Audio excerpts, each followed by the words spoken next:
धूम्रकेतुर्गणाध्यक्षो बालचन्द्रो गजाननः द्वादशैतानि नामानि यः पठेष्मियादपि विद्यारम्भे विवाहे च प्रवेशे निर्गमे तथा संग्रामे संकटे चैव विघ्नस्तस्य न जायते। नमः पार्वती पतये हर हर।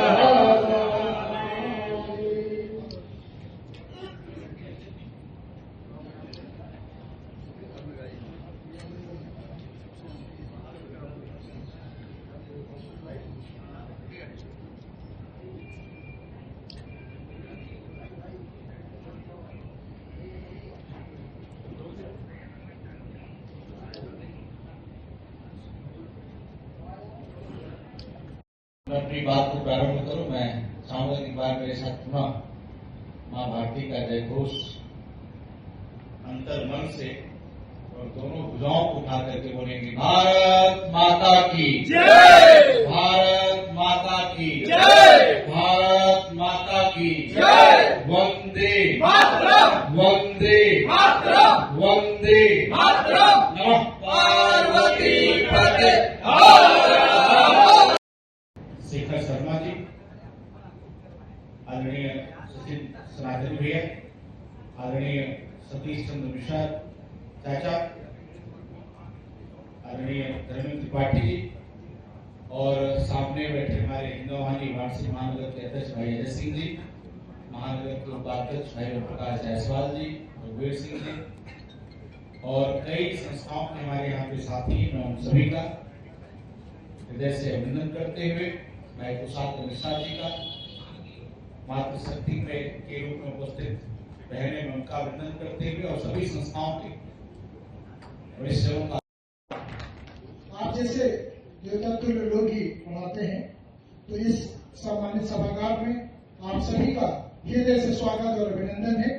साथ में हमारे मंचासीन आज के मुख्य अतिथि पेटीएम के हमारे टॉप मैनेजमेंट से सीबीओ समय से अपना अमूल्य समय निकाल करके वो आज काशी में हम लोगों के बीच में इस महान और पावन अवसर पर आज यहाँ उपस्थित हुए, उनका मैं हृदय से बहुत बहुत परम राशि का परिवार की तरफ से स्वागत और अभिनंदन करता हूँ।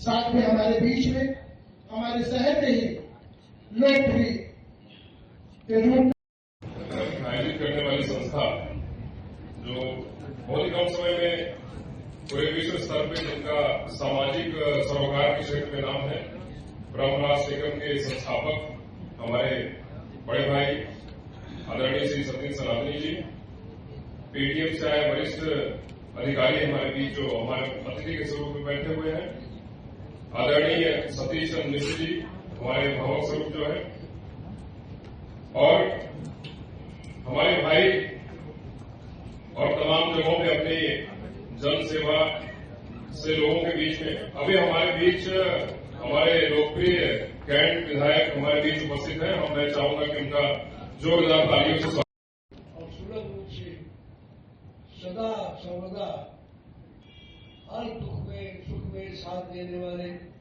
मेरे भाई सौरभ श्रीवास्तव जी, जिनके परिवार से 1984 से बाबू जी से लेके माता जी से लेकर के और अब तक हमारा आपका संबंध बना रहा है।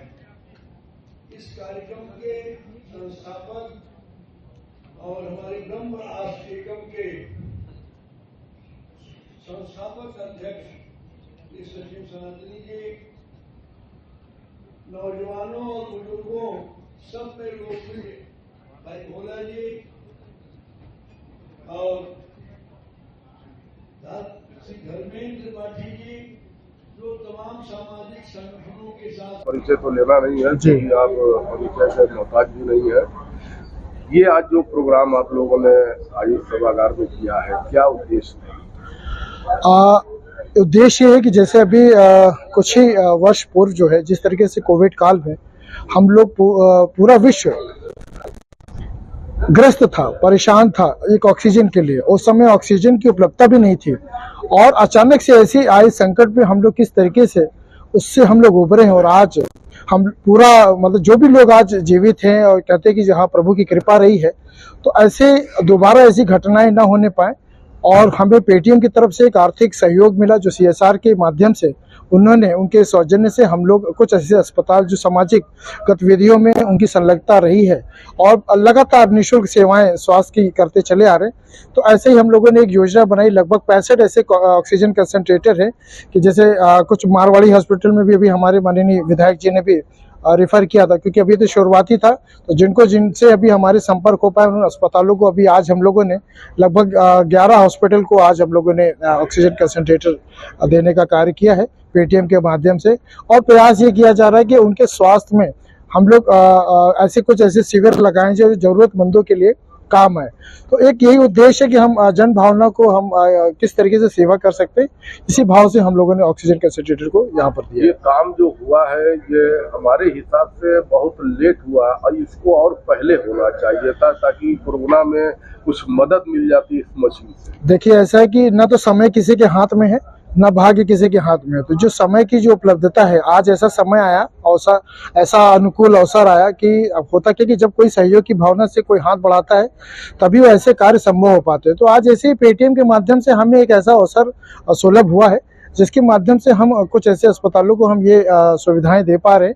आगे भी भविष्य में हमारा ब्रह्मराष्ट्र टेकम परिवार सतत कार्य कर रहा है, जो भी जरूरतमंद है उनको उनकी सेवा भावना से उनकी सेवा करने के लिए लगातार लगा हुआ है और जो भी व्यवस्था होगी हम लोग करेंगे अपनी कुटुंब अपनी व्यवस्था। आगे कितने हॉस्पिटल को देने का आप लोगों का? लगभग ऐसे मान के चलिए कि 20 से 22 ऐसे हॉस्पिटल है जिनको हम लोग चयनित कर रहे हैं, जो वाकई में उपचार के क्षेत्र में बड़ा अच्छा कार्य कर रहे हैं और उन्हें ऐसे सेवा करने के लिए जिनको हम जोड़ सके ताकि उनकी सहायता हो सके। मशीन देने के बाद क्या उसकी कहीं आप लोग चेकिंग करेंगे कि चल रहा है कि नहीं चल रहा है?